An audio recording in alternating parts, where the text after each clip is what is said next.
bujuu bajaaga nacaska ee ogaadeenka sheegta wuxuu idhaahdaa gabadhiisiibuu u dabamaray war qisadu sidan ay ahayd kanaayta gabadheedii dabamari kara gabadheedu waa maxamuud salabaan oo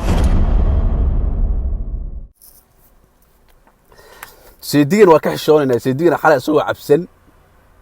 cirka ku jira anigu baastar baa manahayba marka idinka laydin eegayaba baastar maanahay reer sheekh isxaaqa dhalo isla soo dhacay ba aniga wax iga sheegay ani intaan life soo galay weli wax kama sheegin life wallahi weli intaan soo galay waxba ka sheegin in my life haddana wax ka sheega ma rabo soo dhawaada bal soo dhawaada maanta waxaan ka hadlaynaa cabdisalaan jaddan baan ka hadlaynaa soo dhawaada cabdisalaan baan maanta ka hadlaynaa wuuna i blog garay blog bi saaray imi daawanayo ani ma blog galaynin mana blog galayn doono qof ila aan blog ma saar ilaa uu qofkaas u xajka oo ka baxo blog ma saar ani blog bi saaray wii caaya blog bi saaray xitaa video ma soo daawan waa liisoo sheegay wallahi ana daawani billahi taala wixii ka sheegna xabad ka ogeyn haddaan u baahanahay in waa soo daawan lahaa hadda waxaan u wadaa wanaag inaan u aqal celiyaa rabaa ma rabo walaalkeen wax ka sheego shalay markuu ahaa Soomaali weyn anaga buluuga watay nabadii naro u taageerayay oo dhahanay Soomaaliland mi ihi isaaq ma aamsani in Soomaali kala jar ma aamsani Soomaali dadka ka soo jeeda shalay waan taageerayay maantay afkan ku amaanay shalay kuma caynaayo ma laga yaabo in ma life ma soo galin haddana amaan ba u wadaa walaalkeen markuu wuxuu yahay inaan kulligeen ku digano ma aha walaalkeen wuu waashay qabruna bilaabay marka waa inaan u duceyno faadaxada u soo marno wanaag u farno xitaa hadduu isbitaal u baahan yahay aan lacagta la bixinayo isbitaalka qaybteeda wallahi waan bixinaya diyaar baan u ahay cabdisalaan nin wanaagsan buu ahaa wadani Soomaaliyeed baa wadanigeena hadduu maanta wadada ka dhacay inaan iskugu tagno anigu khalad baan u arkaa sidee baa biri mid kale kugu aaminaya mid kale biri sidee uu kugu aaminaya marka ma rabo inaan walaalkaan wax ka sheego inaan caayo inaan qabiil iyo balaay meesha u soo galo ma rabo qabiil iyo qabyaalad aniga hadii hore lagu haystay waxa Soomaali ku amaada wanaag hafanin xumaan kuma imaatee ummadda Soomaaliyeed waxa dhahay wax u qabo kooda mooryaanka ka qabo kooda tuuga ka qabo intiiba waxay igu noqotay aniga in la igu noco in aniga maartay wanaagii dadku ku jiraan wanaagga waa ka tagtay in qabiil baa ka hadashaa wax fiican kama hadashid waan iska daayay xitaa hadee Nairobi intii soo baxdo badda Soomaaliya qaata kama hadlaayo dantayda iyo midda aniga arkaan ka hadli doonaa waa niisha habeen dhow soo galay xaaf hadduu xilka ku soo noqdo iyo haddii laga qaato iyo hadduu guulaysto waxba igama gelin dadka Soomaaliya wanaaga ma jecla aniga maanta haddaan inta soo baxo Soomaali u tago laayo biri xil baa lii dooranayaa dadka Soomaaliya kooda xun bay jecel yihiin marka in hadalka ma jecla waxay jecel yihiin Soomaalida ficilka hatta maanta isku qarxisid Soomaaliya madaxweyne laga dhigay maanta waxa xitaa madaxweynaha ugu sarreeya Soomaaliya wuxuu tacsi u diraayay muxuu u diraayay hebel qanyare ifrax buu u diraayay wuxuu maxaa dhahay Muuse qanyare afrax buu u diraayay muxuu ugu diraayay dad buu soo laayay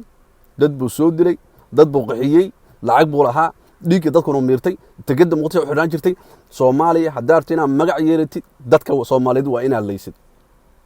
jaamacad waa inaad uga soo baxday wanaaga dadka Soomaaliyeed ma jecla hadday wanaag jecel yihiin dadka wax xun ka hadla ma daawadeen waxay daawan lahaayeen Sheekh Mustafa daawan lahaayeen in marka qoralka maxaadarooyinka laga jeedinayo kaliya baa daawada wallahi bilaa 5 iyo 6 qof iyo 20 qof ma gaarno wallahi ma gaarnay bilaa meelaha maxaadaradu ka socoto 20 qof ina daawato ma gaarno cabdisalaan intuu soo galay oo cabsan oo qamri ku cabsan caawadan waxa loo soo qoraya ku soco guulayso walaal ku soco ilaahay ku garab galo deeqasood caay waxa la rabaa kaliya qofkaas xun oo ka dhacsan tahay in laga faa'iideysto dadka Soomaaliya wanaaga ma jecla ninkii shalay soo galay oo cabsanaa intaasoo ku baa daawatay saacad kudiis maxaa loo daawaday deeqasood buu caynaya deeqasood buu caynaya wax wanaagsan buu ka hadlay war qofku waa cabsan yahay war qofku waa xanuunsaday war qofka shalay saa u mahli jirin war ninkan wuxuu shalay wuxuu geesi buu ahaa Soomaaliya u difaacay anaga buluuga ku hoosana maanta labada lugood buu soo saartay deeqasood ay dhalawaay oo daaros futada uga yaal waa buubuunaysan waa wareejinaysan war wallahi aniga uga hadlana soo daawanin maxaan caayo laga daawanayaa qof bil aadana war hal xishoodo war wanaaga laga shaqeeyo war wixii fiican dadka loo shargarayo war deeqasood kala loo shargarayo wax xunka iyo baqtiga iyo dadka cabsan iyo dadka cir ku jira waa shargarasana marka aniga wanaag ku hadlayo wanaaga ii shargareeyo wanaaga waa inay u badataan dadka cabsan waa u shargarasaan dadka qaawan oo u shargarasaan hadda qof qaawan ba arkayso dharka iska bedelaysan ba dharka loo xirtaa san ba caloosha loo kiijiya Soomaali dhaba shargaranaysa farmaajo soo galay waxba ku jira sheerta waxa leedahay wartuug way kan la iska qabto qof u soo dhaqaaqay ma laha qof wanaag ka shaqeynaya ma laha dadka Soomaaliya waxay ugu baxdaa in maanta oo dhan isku dhaganaado in maanta oo dhan waxan la soo baaro waxan la soo dhigo maanta oo dhan waxan farmaajo naxay baa la soo dhigaya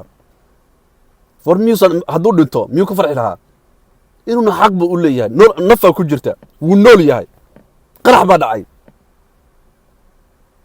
dadka naxin waa dadka meesha taagan aan naxin waa dadka soo dilay waa dadka qaraxa sameeya waa dad dhiig qaba waa dad meesha dhaxdintu ka dhamaatay farmaajo naxay baa lala wareegaya soo hadduu naxayna waa nool yahay booliska Mareykan markii qof madow ah dilay asaga xabad wadan 2,000 oo boolis la iskugu yeeraa maanta dhan waxa la ilaalinaya in xabad ku dhacdo maanta dhan way dhuumanayaan way dhabacanayaan way soconayaan qoryo wada haystaan inay dhintaan mar yaa raba inuu dhinto yaa u baahan inuu dhinto wuun muxuu ku leeyahay muxuu la nixi waaye hadda kulaalkan waxa uu soo galay kaliya inaan idhaaho Soomaaliyeed Cabdisalaan waa walaalkiin waa muwaadin Soomaaliyeed wadani waa ku ogeyn asagoo waalna maanta shaashada ka daawanaysaan u aqli celiya telefoonka saal raadiyo dhakhtarka ugu dhow ha geyno lacag haday u baahan tahay waa ka bixinayna wallahi billahi tala waa gadaad lacag haday u baahan tahay lacag ha loo aruuriyo wixii Soomaali ma aaminsan calanka buluuga aaminsan Soomaali weyn aaminsan oo shalay ninkaas Soomaaliyeed oo qabiilkiisa intuu ka imaa u dhahay jeegaan waaye waxa Soomaaliland ma aaminsani Soomaali weyn ba aamsanahay maanta uu waashay ina ku fiirstar ma aha wuxuu isku bedelay noomu sheegin meel oo maartay asagoo oo maartay caadi ah oo soo fariistay ma jirto markuu soo galo waa cabsan yahay reerkiisu ka hadlaya ooridiisu ka hadlaya wiilkiisu wuxuu dhahay daarada wiilka ay dhasheen dilu dhahay ninkaas waxa leeyahay qabiil buu caay warrinka cunugiisu asaga uu ka soo baxay oo asagu dhalay oo ilaahay ka abuuray buu leeyahay hal dilo ninkaas waxa leeyahay qabiil buu caay hadii cunugiisu waxba ka sheegi lahayn hadii ooridiisu waxba ka sheegi lahayn hadii gurigiisu waxba ka sheegi lahayn sidii nin raga u jawaabi lahaa waa la ficil tabi lahaa waan iska dhicin lahaa nin dhahay wiilkayga yiriska hal dilo daarada wiilkayga qaado dila maxaan u jawaabaa aniga qof iyo meesha ma joogo qof waalan qamra cabaaya wuxuu ka hadlay ogeyn waa shay stress ku dhacay social media laba u baxaa inaad ku waalatid iyo inaad lacag ka samaysid YouTube bari furtay waan raadiyay qof walba oo social media ila gala aniga waan raadiyay waan la socdaa xitaa boqolkiiba dad soo caayay oo blog isaaray baan wallahi billahi YouTube u kala kiciyay oo u furtaamiyay saaxiib li ma sheegay qof walba ilaah baa iga sareeyay lagu dhihin ilaa Soomaali meesha u dambaysa laga soo wacay qof ku caawinaya ma laha caawid diqsado wallahi nin walba u tagay qof walba u tagay qabiilkii waa u tagay dadka iga badiyay way diideen inaan xabad u fiirin waa u kala furfuraa din xaysiiska ugu bilaabaa lacagtan u bilaabaa dadka Soomaaliyeed ma jecel inay wax isku qabtaan ma jecel inay wanaag ku sheegaan ma jecel inay wanaag ku buuriyaan marka waxun sheegaysid kulli waa lagu soo galaya kulli waa lagu sheer garanaya maalinta ka halowda waa laga tagaya maalinta xanuunsata waa laga tagaya maalinta u baahatay waa laga tagaya marka adiga lixdaada lixaad qabtid baa lagu baahan yahay marka haleysada waa lagu sii haleynaya warninkaas waxba caynina waxaan la hadlay dadka daaroodka ee live-ka soo gala waa dulaysantiin hadda u jawaabtaan oo la tirsataan qof waalan oo walaalkaaya adiga ayaa ka waalan waxaad u baahantiin walaalkiin Cabdisalaan ina u aqal celisaan in la hadlo in raali geliyo hadduu dhakhtar u baahan yahay in lacag loo aruuriyo ma in maanta loo jawaabo cay loogu jawaabo ma jirto Cabdisalaan qof wanaagsan buu ahaa qof codkar uu ahaa qof wanaag ka shaqeeyo ahaa qof Soomaalimadu waxay tahay og buu ahaa qof caanka buluuga maalin ba halka ugu dhigsayd buu ahaa shalay markuu halka ugu dhigsanaa adigu ugu dhigsaneen saaxiibkay boodhar waxaan ugu dhaxayaan waa in adeerkay in qabiil markay noqotaan isku qabiil baan ahaanay waa wada sheekasana life aan wada hadana boodhar waa nin wanaagsan waa saaxiibkii asagu is yaqaanaan isku meel wax ku cuneen ee gurigooda wada seexdeen oo dadka isku dhow yihiin boodhar shalay caankarga ugu margaleen Cabdisalaan buu ugu dhaganaa boodhar mar uu life soo galay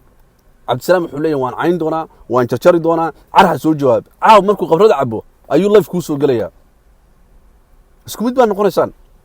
boodhariyo adiga ninka taqaanid dadka soomaalida oo aniga aan ku jiro weliba inta qof oo lifeka soo gasho lacag u aruuri isbitaal lagu geeyo hadday ka jajaban tahay hadduu rabo in soomaaliya la geeyo lacag u aruuri na soo weydii brivateka noo soo gal ani meelaha kala xariir ma aqaano blog buu isaaray facebookisa waa la xariir lahaa weligii wallahi aan life usoo gelin oo caynin wada weligii in my life intaa soo galay balaya soo wacaysa waxaa marka loo baahan yahay haddaa ay maqasho dabaedna isaga maan lahad war heedhee war maxaa dhacay masuu buuri nin waya cayda aflagaa deegeystay iyadoo dee waran anigu saaxiibunba aan ka dhiganay bal ninka markaan le war ninkan dadka qaar baa u haystaa oo bajaaga nacaska ee ogaadeenka sheegta wuxuu idhaahdaa gabadhiisiibuu u dabamaray war qisadu sidan ay ahayd kanaayta gabadheedii dabamari kara gabadheed waa maxamuud salabaano waa laandheere reer faarax shuruuco cumar maxamuud oo reer mahade maxaa iyaa u dabamari karaa waa rag oo kale anaaba maasha allah dirqa ku guursadaybe waa fariifir dhasheen ma dhaqankaana ma taqaano waana reer mudugi okay kaa xunna dee waa daaroo dhan maa suukii tegay doqonada dhalay intuu daleefka